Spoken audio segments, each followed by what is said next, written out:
ವೀಕ್ಷಕರೇ ನಮಸ್ಕಾರ. ನಮ್ಮ ಮಸ್ತ್ ಸುದ್ದಿ ಚಾನಲ್ಗೆ ಸ್ವಾಗತ.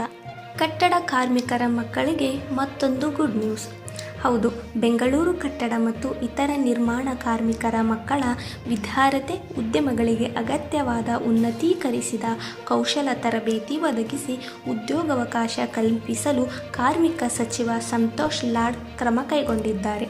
ವಿಕಾಸಸೌಧದಲ್ಲಿ ಉನ್ನತೀಕರಿಸಿದ ಕೌಶಲ ತರಬೇತಿ ಕೇಂದ್ರ ಸ್ಥಾಪನೆಗೆ ಸಂಬಂಧಿಸಿದಂತೆ ಪೂರ್ವ ಸಭೆ ಸೋಮವಾರ ನಡೆದಿದ್ದು, ಕೇಂದ್ರಗಳ ಪರಿಕಲ್ಪನೆ ಪೂರ್ವ ತಯಾರಿ ಬಗ್ಗೆ ಸಚಿವರು ಸಮಾಲೋಚನೆ ನಡೆಸಿದ್ದಾರೆ.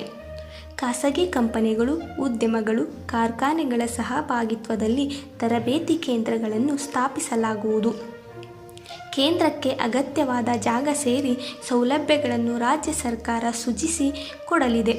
ಅಗತ್ಯವಿರುವ ಕೋರ್ಸ್ ಮತ್ತು ಪಠ್ಯಕ್ರಮಗಳನ್ನು ಸಿದ್ಧಪಡಿಸಿ ತರಬೇತಿ ನೀಡಿ ಉದ್ಯೋಗಾವಕಾಶ ಕಲ್ಪಿಸುವುದು ಖಾಸಗಿ ಕಂಪನಿ, ಉದ್ಯಮ ಮತ್ತು ಕಾರ್ಖಾನೆಗಳ ಜವಾಬ್ದಾರಿಯಾಗಿರುತ್ತದೆ.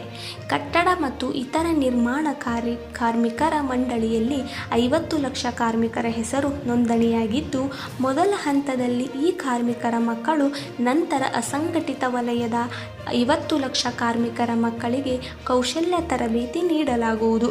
ಕಂದಾಯ ವಿಭಾಗವಾರು ಉನ್ನತೀಕರಿಸಿದ ತರಬೇತಿ ಕೇಂದ್ರಗಳನ್ನು ಸ್ಥಾಪಿಸಲು ಉದ್ದೇಶಿಸಲಾಗಿದೆ.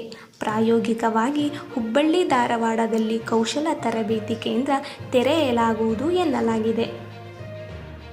ನಮ್ಮ ಮಸ್ತ್ ಸುದ್ದಿ ಚಾನಲ್ಗೆ ಸಬ್ಸ್ಕ್ರೈಬ್ ಮಾಡಿಲ್ಲ ಎಂದರೆ ಈವಾಗಲೇ ಸಬ್ಸ್ಕ್ರೈಬ್ ಮಾಡಿ, ಕಮೆಂಟ್ ಮಾಡಿ, ಶೇರ್ ಮಾಡಿ.